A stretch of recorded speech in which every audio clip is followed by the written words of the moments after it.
Alright guys, gals, Ted from Pewview Farms here. It is Thursday evening and we're just out here, just kind of nightcap, just checking things over. Had to top off the water tub across the street for the girls. Just got back from my parents, had a nice little visit, and wanted to show you guys what good neighbors are. My neighbor down the street, he takes care of, he's a retired teacher.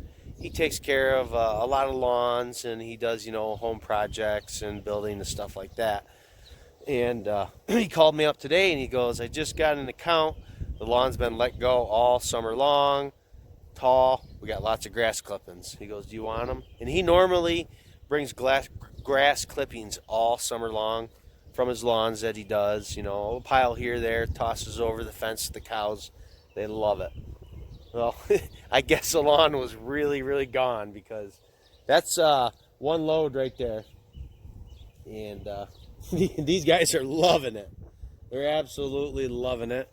And then across the street, you guys know I ain't walking over there, but you can see where the cows are kind of huddled around there. There's another trailer load of clippings over there.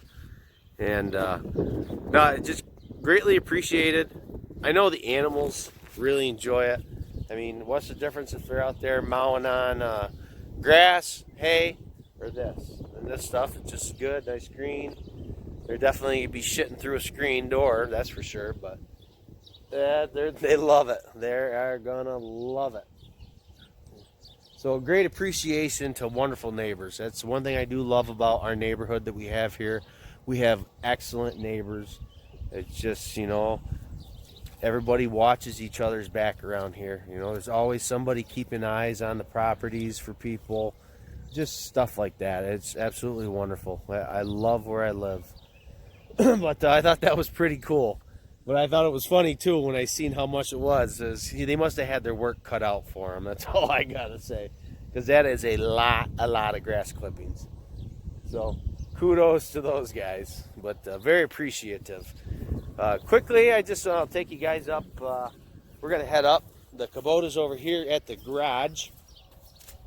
I've been telling you guys that I've been meaning to order that window this week. And I was going to do it yesterday.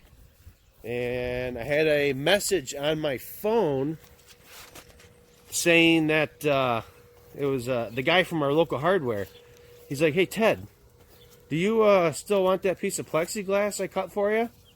And I had to think for a minute. I'm like, huh? And I forgot a couple weeks ago I went down there and gave him some dimensions. And lo and behold, he had this cut. So I was kind of bound to those terms, which is fine with me. And so far, that's where I've made it. I got it on the hinges up top.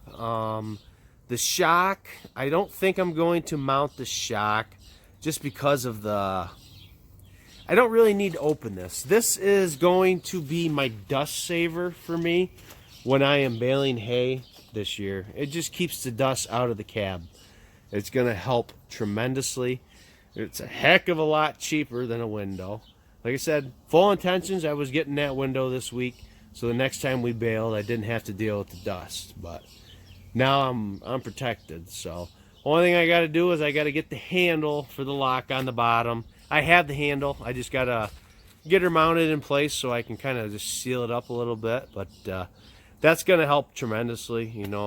If the thing sits outside, it poured. It poured here about an hour and a half ago, and it was coming down sideways. And I looked inside the cab, and I didn't even realize I had these side windows. Both of them were open. And inside of the cab was dry. So that piece of plexiglass served its purpose. So anybody that busts a window and is looking for a cheap, quick fix, go to your local hardware. Most of them all have it. Give them the dimensions the best that you can. The best way I found out for these windows, because everything is so obscure on these, nothing is square or anything, find center and then take your measurements off the center, and actually it fit really well. I just need to take my angle grinder, probably with probably just a metal abrasive disc, and just round the edges a little bit so they're not so sharp, and just clean them up so it fits really snug.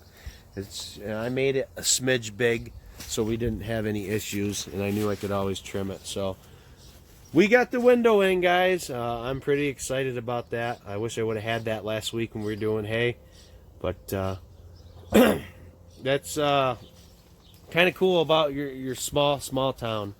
If you guys have your little hardwares and stuff like that, it's good to go down and help them out. I could have went to a big outlet store like our Home Depot or Lowe's or Value Home Center or something like that, and I honestly would just assume spend the extra couple bucks, stay in town, and help out our local businesses, because I mean that's what it's all about. These small towns, they're having a hard time surviving. They don't thrive like they used to because there's too much commercial places out there anymore, and the more money you can spend in your own hometown, it's so much more worth it, because then you don't lose these places, because these people are having a hard time just like you and I. It's everybody. So for the small business owners, here's to you guys. I hope you guys are doing well, and I hope the community supports you guys. But I was pretty excited when he called about that. Now I don't have to wait for a week for a window to come in.